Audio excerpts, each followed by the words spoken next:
सिसक के जान गे रोइयो रात दिन खाना नहीं खाल जा जानू तोरा बिन।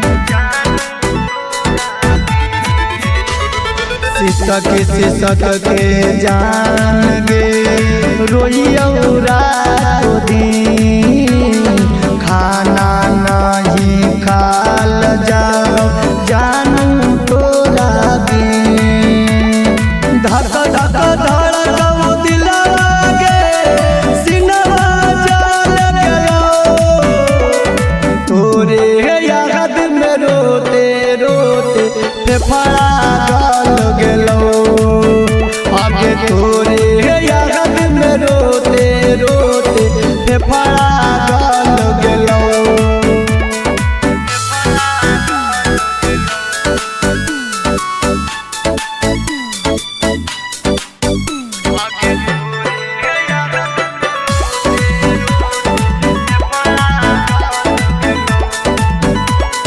दिल खौजा बाब हमारा पिया मसीहा चगे 15 दिन के बाद हम नहीं बचिए पैबोगे।